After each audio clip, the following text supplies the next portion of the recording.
Coucou à tous, c'est Scrap I Am. Ma devise, je scrape donc je suis. Aujourd'hui, je vais vous montrer comment j'ai réalisé ces petites pampilles que j'avais faites pour mon album Anniversary Vintage. Voilà, je les ai un petit peu personnalisées. Et comme il m'en restait une à faire, je me suis dit que c'était une bonne façon de vous montrer comment je m'y prends. Donc il vous faut du ruban de satin comme ça un petit peu fin. Il doit faire environ, je sais pas, peut-être 2-3 mm. Une petite ficelle, alors celle-ci est quand même vraiment jolie. Je sais pas si on voit bien à la caméra, mais elle est belle, elle est irisée, elle est vraiment superbe. Bon, après vous pouvez prendre autre chose. Alors des perles, hein, si vous le désirez, voilà, ce genre de perles-là. Hein.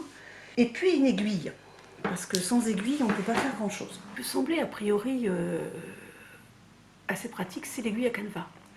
Alors effectivement, c'est parfait parce que le chat est assez large, donc on rentre le ruban extrêmement facilement. Voilà. Sauf que le problème qu'on a par la suite, c'est que la perle, elle, reste coincée dans l'aiguille. Voilà. Donc ça passe pas.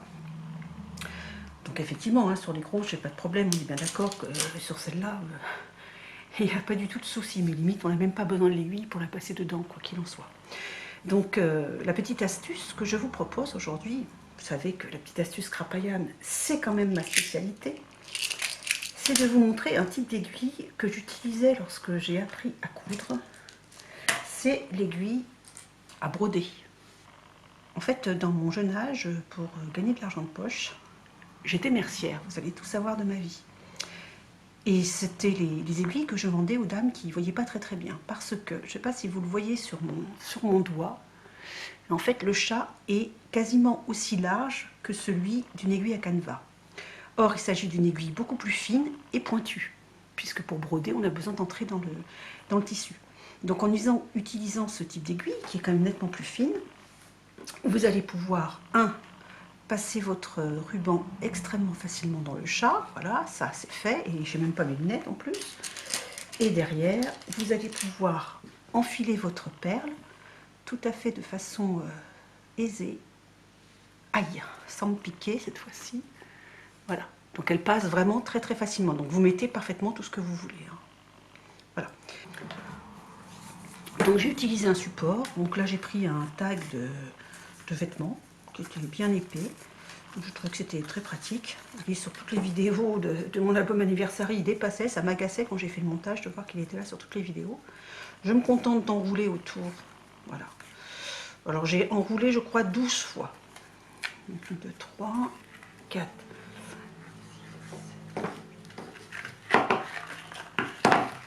Voilà. Hop. Et comme j'avais commencé là, c'est donc le bas, il faut que je termine par le haut. Là, je prends un morceau suffisamment long par rapport à ce que j'ai à faire. Alors, c'est là où l'aiguille est intéressante. Donc là, je reprends mon aiguille à canevas, hein, qui m'évitera de me piquer, puisque l'autre est bien pointue. Donc, avec l'aiguille, je viens passer sous l'ensemble de ce que j'ai passé ici, en fait. Hop. Alors, hop, il faut que je tire ça. Et là, on voit que quand on passe, ça fait une boucle.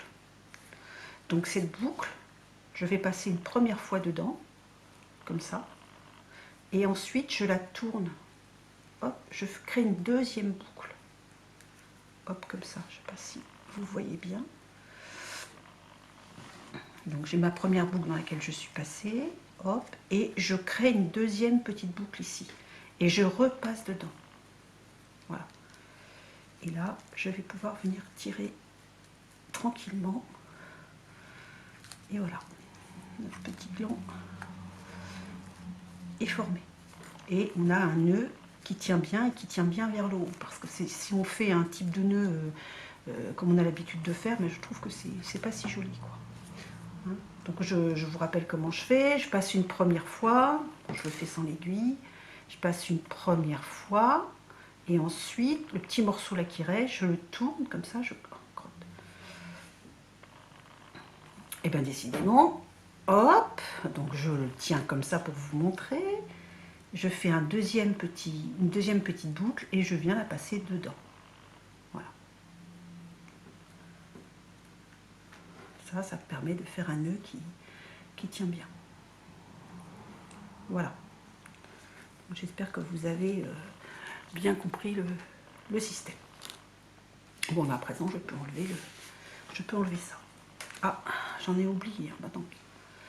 On va le laisser comme ça.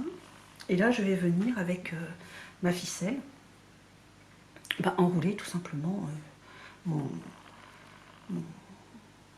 le haut de ma petite pampille. Donc, je laisse environ ça. Voilà. Et quand je vais tourner, comme ça, tout autour, je vais venir repasser, je sais pas si on voit bien, par-dessus le petit morceau qui lui tombe, en fait. Je vais le recoincer tranquillement. Donc, hop, je tourne une fois, deux fois, et là, je sais pas si on voit très très bien, mais en fait, celui-là, lui, il passe en dessous. À chaque fois, je repasse dessus, comme ça. Donc, hop. Je vais essayer de le mettre à la caméra pour qu'on le voit bien. Comme ça. Et je vais venir à nouveau faire un nœud. Alors, le nœud. Pour faire le nœud, je passe dedans, d'accord? Et je vais faire comme le boucher quand il fait les rôtis. Je passe dedans et je repasse une fois. Et si vous regardez bien votre boucher lorsqu'il est en train de faire votre roast beef, c'est ce nœud-là qu'il fait. C'est un nœud qui, justement, ne se défait pas. Voilà. Et ça tient. Voilà. La petite pompille est faite. Voilà. À présent, je vais donc mettre mes petites perles. Elles s'enfilent toutes seules puisque la ficelle est suffisamment rigide pour entrer dans le trou. Et je vais vous montrer quel nœud je fais pour être sûr que la perle ne ressorte pas. Alors ça, aujourd'hui vous avez vraiment mes souvenirs parce que ça ce sont des souvenirs de voile. On va faire un nœud en 8. Bon, pour faire un nœud en 8, c'est simple, on fait comme ça. Voilà, on fait une première boucle et on passe une deuxième fois la boucle mais en dessous. Si vous regardez bien, je vais vous le refaire joli pour que vous puissiez voir ce que ça fait. C'est ce qu'on appelle, on voit bien que ça fait, hop, voilà, un 8. Je vais vous le refaire avec un morceau de ficelle un peu plus long. Je vais vous prendre celui-là. Donc on fait le nœud en 8. Alors, là on a le bout de la ficelle. Ici, on fait le bas du 8. Hop, on passe dessous. Et là, on vient faire le haut du 8. On le voit. Et on passe dedans. Comme ça. Voilà.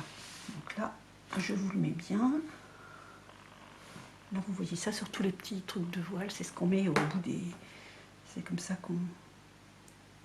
C'est ce qu'on met au bout des écoutes. Les écoutes, c'est ce qui sert à manier les voiles. Voilà. Donc ça, c'est un nœud en 8. C'est ce que je mets à chaque fois que je ferme. En fait, ça fait un nœud un petit peu gros. Et surtout, il ne se défait pas. C'est le principe des nœuds de la voile, en fait. Hein. Il ne se défait pas. Donc là, je recommence avec celui-ci qui glisse un petit peu plus. Donc c'était peut-être pas évident de vous le montrer avec celui-là. Donc je fais mon petit nœud en 8.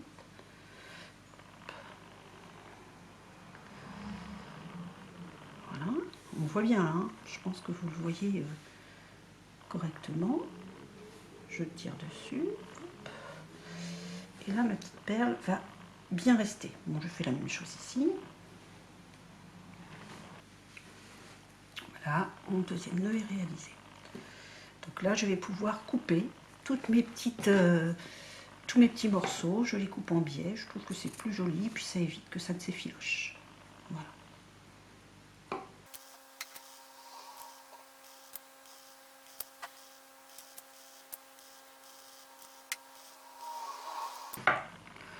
Voilà. Alors si vous êtes puriste, hein, vous pouvez couper tout au même niveau. Moi je sais pas, je trouve que ça donne un petit côté. Même les petites ficelles qui sont un peu plus longues, j'aime bien. Je trouve que ça donne, je sais pas, un petit côté un petit peu original. Donc, je vais reprendre ma fameuse aiguille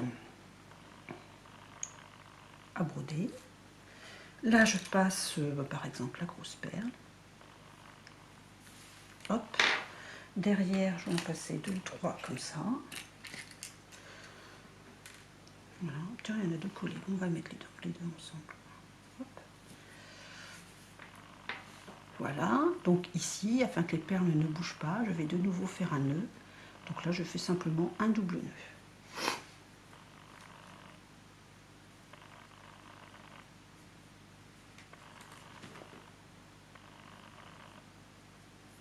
Hop. Hop.